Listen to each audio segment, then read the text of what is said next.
Hey there, this is Andy Grider, and I am the host and producer of Unique This Week, a production of Uniqueness is Power.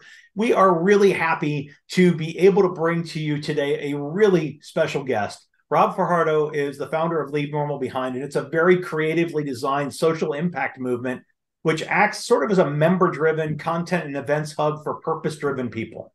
Rob's been featured in Forbes, on iHeartRadio, on Future Sharks, and we're lucky enough to have him with us here today. Rob, thank you so much for making the time. Appreciate you, Andy. Thank you for having me. I'm Uh, excited to be here. Dude, it's so much fun to get a chance to hang with you. I always enjoy. Um, so let's go ahead and get into it here. Let's talk first of all about Leave Normal Behind. What's the mission for Leave Normal Behind, and what does that mean for you? Yeah. The mission of Leave Normal Behind is to make the world a better place by inspiring and helping people to become the best version of themselves, give back, love, create things that matter, and encourage others to do the same. And what Leave Normal Behind means for me is conquering fear, challenging complacency. I've got a fortunate opportunity to ask, a couple thousand people in my lifetime, what does normal mean to you? And so I've heard thematic answers, and what I've distilled my answer down to is normal is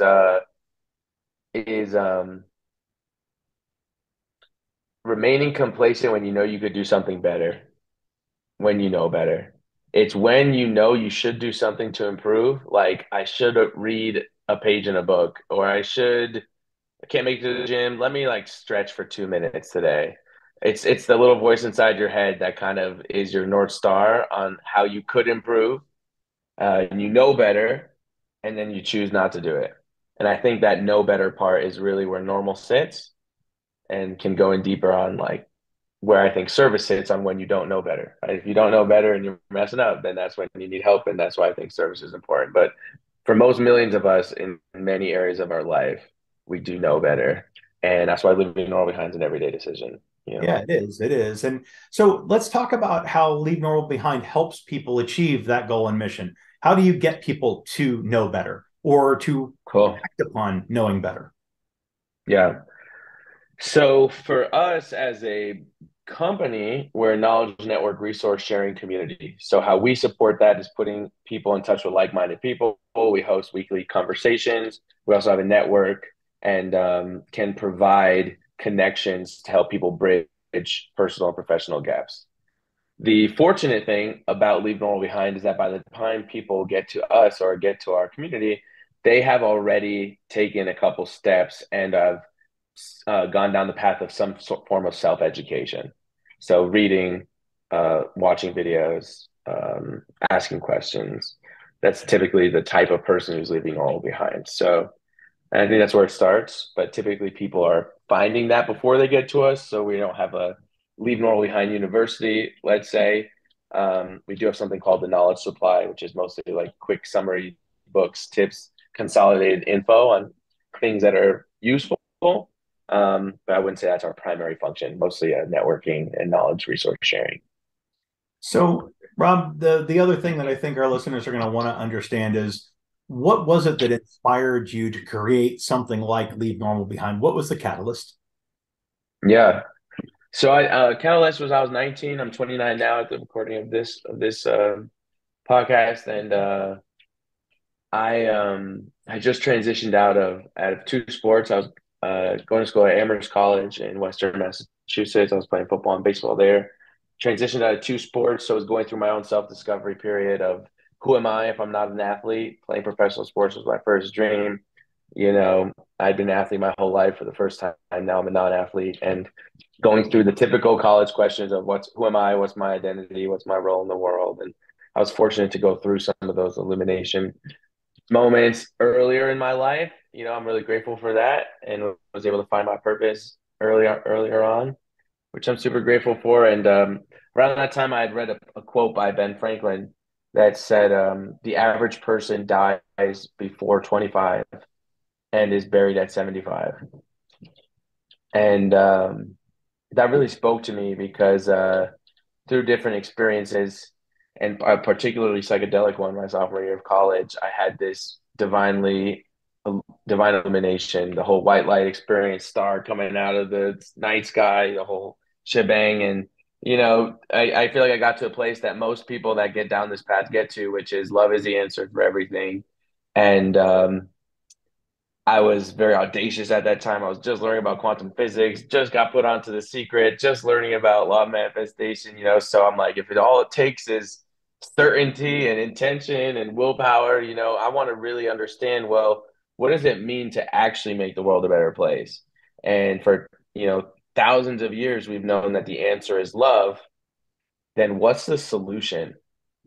And that was my inception moment was we've known the answer for thousands of years, which is love, but why hasn't the answer become the solution where obviously, at least in this today, of course there's love in the world, but it seems like there's a lot of suffering as well. It doesn't feel like a 50-50 split sometimes. Sometimes it feels like a 70-30 split or an 80-20 split sometimes, and I said, well, I've never met anybody that actively says I want to make the world a worse place. Everybody I talk to, even, you ask anybody in general, what do you want to do? I want to help people. I've never, not too often do you hear somebody advocate for pollution, oppression, destruction, but there's so much of it. So I was just caught in that phenomenon of how can we all generally accept um, this fundamental treat your brother as you treat yourself that goes back to ancient Egypt. We've known this, but why haven't it become the dominating operating consciousness of humanity? And I was like, what? I'm going to commit my life to figuring that out.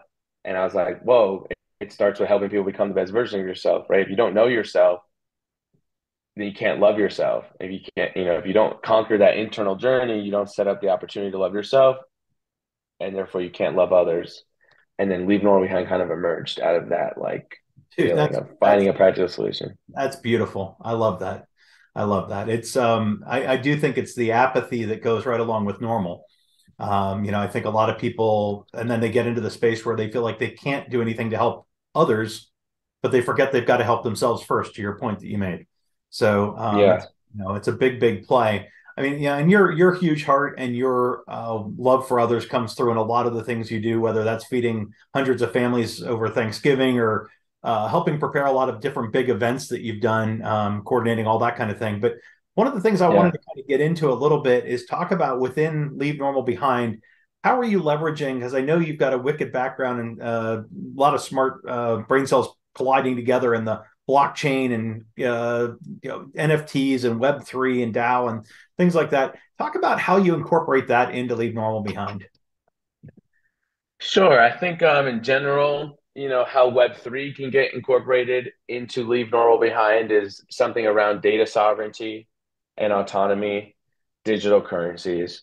Um, we're obviously at a turmoil point right now in our financial history, and you have some of the greatest economists on planet Earth saying that we have, a total tsunami that will occur over the next 10 years. I just saw a video on that. And even, the greatest economists in the world are worried or uncertain about the future, uncertain about fiat, BRICS. People are assembling to create new currencies, which is, again, why I think we're going through a modern day Renaissance movement, this 200-year anthropologic era where, similar to the Italian Renaissance, many things are in innovation, in flux, and our financial system is one of them.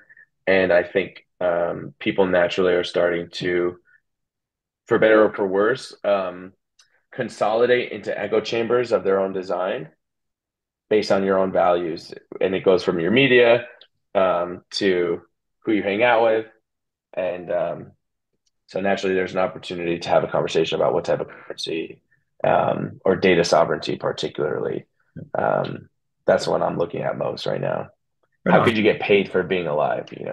Right, exactly. How do you leverage your own existence and your own internal IP, as it were? Right. Because they're everybody has something. They really do. And again, it's getting them to realize that it's a beautiful part to Leave Normal Behind. It makes sense. Yeah. So, one of the things that really impressed me as I was delving into your background sometime after college around 2016, you helped ignite a worldwide phenomenon leveraging social media. And I know that takes Yeah. outside of Leave Normal Behind a little bit, but I think it It's shows all the good. Yeah. I think it shows the power of your ability to excite people and leverage things. Let's talk about the fidget spinner for a minute and talk about Yeah, how that became that's such right. a worldwide phenomenon through your leverage points and your own initiative. Yeah. Yeah, so I was in 2016. I just graduated college.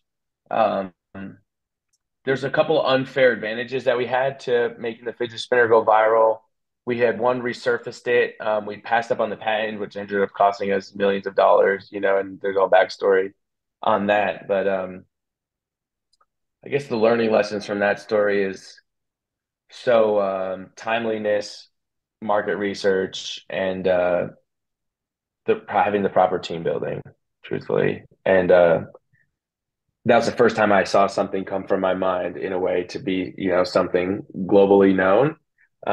So as an entrepreneur, that was my greatest value was, oh, that's what the feeling of synchronicity feels like. That's what the feeling of seeing something before other people. And I was hearing like, that's so stupid. And I was like, it's so stupid. It might just work, like that's why I think it's going to work is because it's an instant dopamine hit. But there are some other scientific reasons why that succeeded. But it was 2016. I had an influencer network of around 300 million people that I had developed with some folks of mine. Had spent a couple months working at an influencer agency with Kevin Jonas from the Jonas Brothers at the time. He was in transition from music. Obviously, they've gotten back together, but this was when he take a dive into tech. We worked out of an NYU dorm building, like top floor, super super sweet, and so was pretty familiar with the viral meme content. We were working with big companies to download thousands of apps, download thousands of app downloads. So we run content for big brands, and so I saw the fidget spinner because at that time, the Fidget Cube had just raised $5 million on Kickstarter, and I think that's the whole know your market because I was like, maybe I should get a fidget cube. I didn't know a fidget industry existed until I saw the fidget cube raise the money. So I had met two 17-year-old kids that actually 3D printed um, fidget spinners. And I met them at a conference. I met one of them at a conference in San Diego, Thrive with Cole Hatter, Make Money Matter conference. Yeah. And then he was like, we sold $2,000 in 2 weeks. They got banned from 3 classrooms. I'm like, dude, I think I could blow this up. I think this will go. And then I ended up bringing on a partner of mine who I was building this incubator with called Founders. His name's Gerard Adams. And he had just sold Elite Daily to the Daily Mail for like $50 million, like 2 or 3 years before. And so, for a couple of weeks, I'm like, Gerard, you should invest in this. You should come build this. I'm going to do it, like, and then he had a 12-year-old nephew at the time.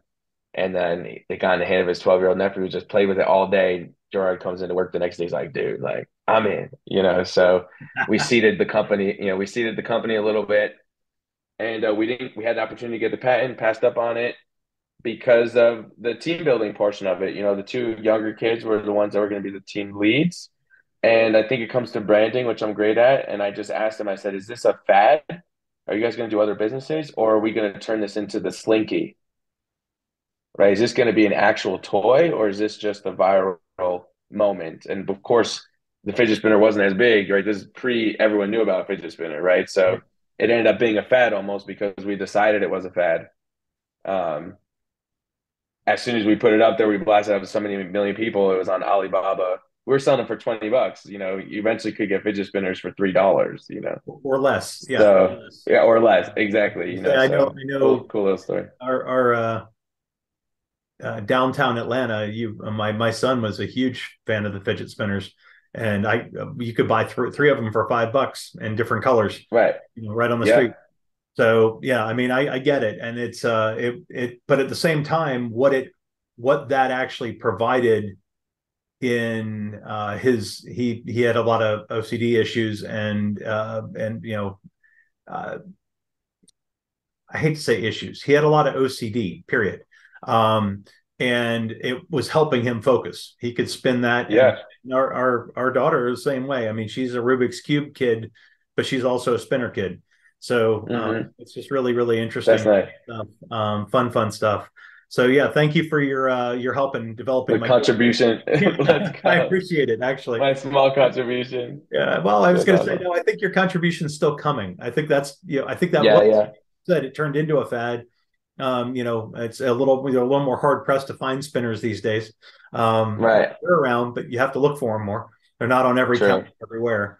Right. Yeah, I mean, but the thing is, you know how to do these things. You know how to get in front of the Yeah. camera. You know how to influence people. You've got a huge network of social influencers that you work with.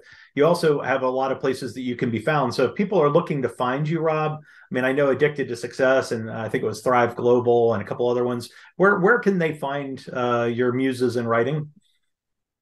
So yeah, so addicted to, I've a contributor to Influensive, Addicted to Success, Thrive Global. I got some Medium articles, and I'm in the process of writing, my first book. I've considered a Substack, but it doesn't exist as of yet. But Okay. you know, We're gonna cover yeah, two more questions here. One, cool. I know you've got a day job Yeah, with a company called Movia. Why don't we take just a minute and explore what Movia is all about and what attracted you, with all the background you have and with Built and Leave Normal behind? What was it that was attractive about Movia? nice. So Movia is a mobile out of home company. So basically, we specialize in mobile billboards. So think trucks that are 360 wrapped with branding on them for companies. Work with Walmart, Amazon, PepSmart, some awesome companies. And on the trucks, they're equipped with a patented beacon that can basically pick up the Wi-Fi and Bluetooth signals on the phones that come in contact with the truck, and then can serve an ad back onto the phones at a later time. So, say somebody sees a truck with, Planet Fitness or, Chobani, and then later they might see a Chobani ad on their Facebook, Instagram, or 1,000 other apps or Okay. something like that. Imagine So that. create that digital bridge. Really effective for brands. We're able to drive, tens of millions, sometimes hundreds of millions of impressions based on the campaign size. And the reason why I liked it is because coming from the influencer space, the mobile billboards are basically influencers at a fraction of the cost with no emotions. Hmm. Um, and they perform every time. Sometimes when it comes to influencer campaigns, you could do everything right in the middle or both sides, create great content, but sometimes you post it and it just doesn't hit the way you thought it was going to hit.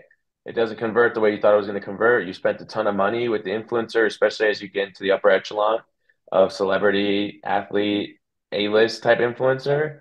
It's quite a risk unless you're a brand with a ton of cash to invest into the name. And I was like, you know what? I want to continue building my brand relationships. Let me work in this space. So I've been doing that for, half a year, and it's been good. Been Good. Awesome. nice. Yeah. So last question, let's circle back around to Leave Normal behind and circle around to how does somebody get in touch with you if they want to learn more about any of this, but especially if they want to get Yeah. involved with Leave Normal behind. So right now we started the Leave Normal Behind community on Geneva, which is a new app similar to Discord or Slack. Definitely check them out. It's more intentional than those other, Discord, Slack communities. It has all the features that you need for community building, live video, audio room, chat, forum, polls, direct messaging, all that. That would be the best place to find this. You download Geneva, and then you just type in Leave Normal Behind. You'll find a lot of other communities on there too, but that'd be the best way. Um, or just reaching me out directly, on Instagram. I'm so easy to find on social. You just type me in and you'll Okay. find it. Excellent. Excellent. So again, thank you so much. Very, very much appreciate you taking the time. And it's a pleasure to get to speak with you all the time. I mean, anytime I get a chance to, I'm always Yeah. happy to get a moment or two to get together with you. You've got a great heart, you've got a brilliant mind, and you inspire the daylights out of people, including me. So I Thank hope you, our Andy. listeners enjoyed this as much as I did. My name is Andy Grider. This is Unique This Week. We'll be back again next week with another amazing guest, someone who's doing something different, creating blue ocean, creating community.